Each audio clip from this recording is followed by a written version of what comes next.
What's up, Russell Bros? Welcome back to Can You Beat Morrowind, starting with 0 skill.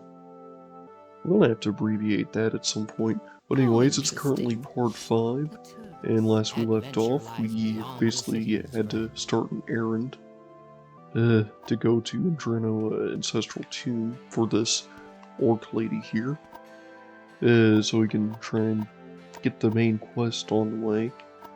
We of course got ourselves some good weaponry here. Some stuff nice and ready. Got ourselves some soul gems, and I think we got a soul trap somewhere. Yeah, I got a soul trap scroll here, so when we get there we can probably soul trap a ghost. But of course, things are going to be a bit difficult due to the fact that we still don't exactly have the best skills-wise. Like, we got a good light armor, don't get me wrong, but we're really going to need a higher short blade at some point. Because a 10 just ain't going to cut it, I'm afraid. And of course, we're hardly getting any gold, so making a new gauntlet to kill things with is more difficult. But anyways, we know the location already, so I will cut ahead to when we get there, so catch y'all in a bit.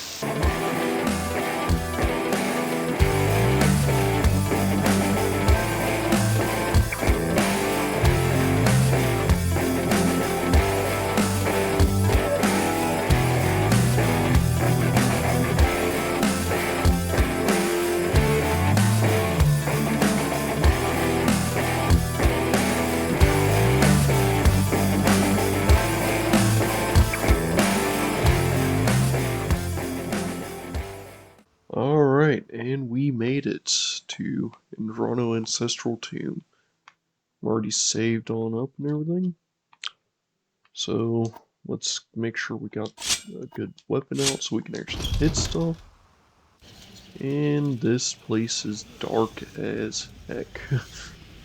Yeah, it's really different going from playing as Khajiit into playing as something without any real night sight. Like, I know I can use torches and stuff, but you know, I like playing the game as intended. And, okay.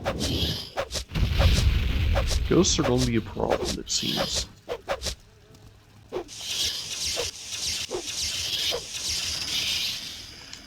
Okay, I mean, sure, I killed the ghost there, but look how many uses I just used up there. Like, I used literally half of my gauntlet's uses.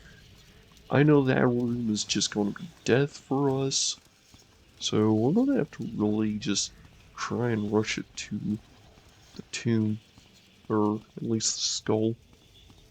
There's not really any point in going anywhere else because, you know, like, we're just going to have to try our luck with everything. Alright, so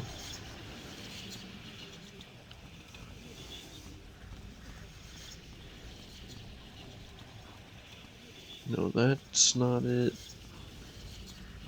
We got skeletons ahead. The fact that I have the fire blade out is actually good. In fact, I just realized these are skeletons. I think I should be able to take them out pretty easily. So what I'm going to do is actually get the gem feeder up, because I'm going to try and kill me a skeleton. Okay, and now...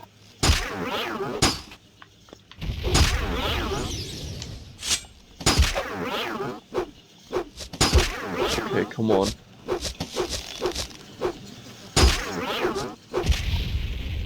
This guy just stopped shooting me with all these stupid arrows, I swear.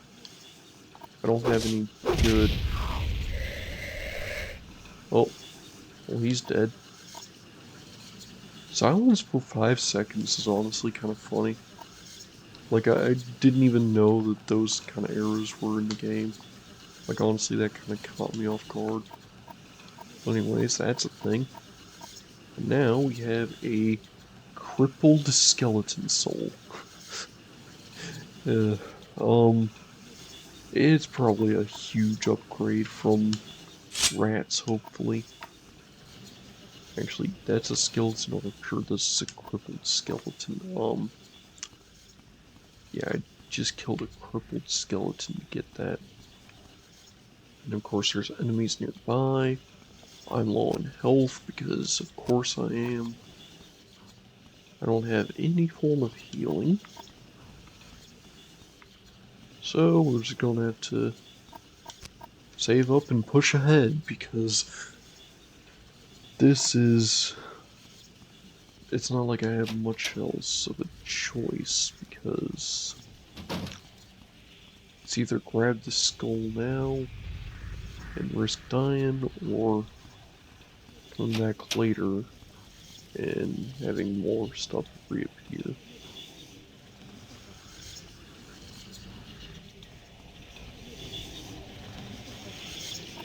There's a small chest here with a few loot, with a few things.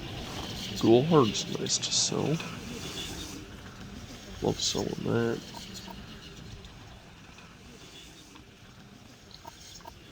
Of course, none of these urns ever have anything actually useful. These torches barely give any light for this tomb. Which I guess, you know, makes sense since it's not really a tomb meant to be entered and just constantly plundered. Like it's more meant for people to just come in and come out. Okay.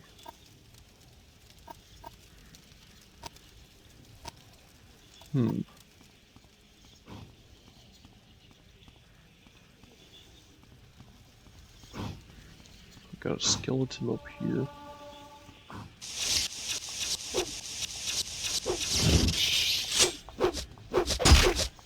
Come on.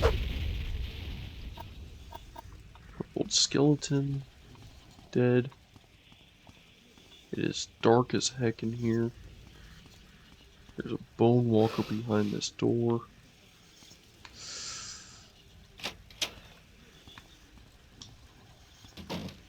Yeah.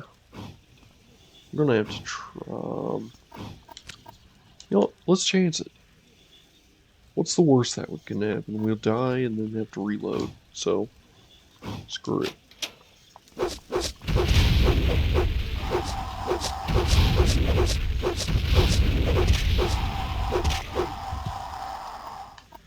Okay, and thank goodness he tried casting spells. So now we get the Dagger of Judgment. That's actually going to be useful because now we have a dagger that can lower the opponent's endurance and strength, which lowers their fatigue, lowering their chances to hit me, while also, you know, being a pretty nifty thing. Of course, these scrolls are very useful. No healing. Of course, why would people want to honor their ancestors with healing potions, you know? I just found a book in the middle of the darkness.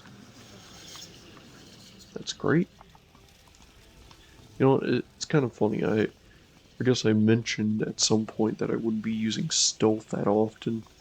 Yet here I am using stealth in the dark tomb. And it's actually kind of powerful because of going through the prison so long. In fact, that's what I could rename the challenge to, the 1000-Day Prisoner Challenge. Since, you know, that's basically what I did anyways. Now, got ourselves a dagger and the skull. You know what, I'm just gonna run out of the dungeon. Scot-free. Free of Scott. Yeah, there's just that dead adventurer who was unlucky before me. But of course, we can just save up here. Rest on up. And there's a Jeffrey. Jeffrey. Hey, Jeffrey, you're You're a very good addition to the kind of heck we just went through. Well, anyways, we're just going to rest on up here, and then we're going to head on back to Balmora because there's nothing else we need to do out here.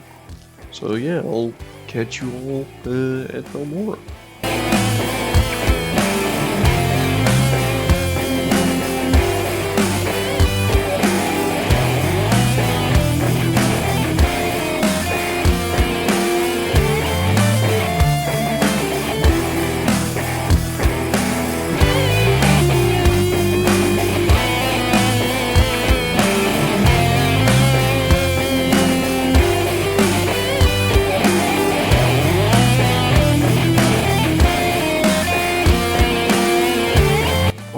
And we're back here in the city walls of Balmora, skull in hand, dagger in pocket, and ready to finish up this part of the quest. Of course, with our current level, we're probably going to be immediately told to go to the deck, which will definitely be hilarious. Just basically doing the full-blown main quest line easily. All you have to do is get some XP for the fighter's guild. Ugh, that's kind of funny. Alright, so about the Aaron. Yep, now you can talk about the Narrowbrain Cult. And now we can go talk to Kai's Saves with these notes in hand. Then of course we can sell up a bunch of loot and probably end up the episode there.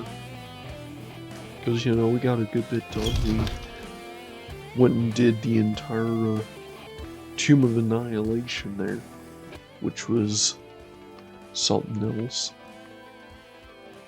Yeah. This challenge is... What do you want? Honestly, this challenge is actually starting to become somewhat easy. I guess it does kind of become easier over time. As you level up faster and faster, like it kind of snowballs for a second. But then once your skills get to the point where they start to slow down, start leveling up less, and yeah. Though it does kind of turn around and become hard again, because harder enemies do appear as you're underskilled, which is kind of funny. Anyways, now we got this. Gotta speak about orders, and of course, I've thought it over, and I want you to interview 3 informants in Vivek City concerning the Narrowbrain 6th house. First, I want you to speak with Adhira, a Khajiit Thieves Guild operative. Second, I want you to speak with Hulia, an Oregonian in the Mooric tongue.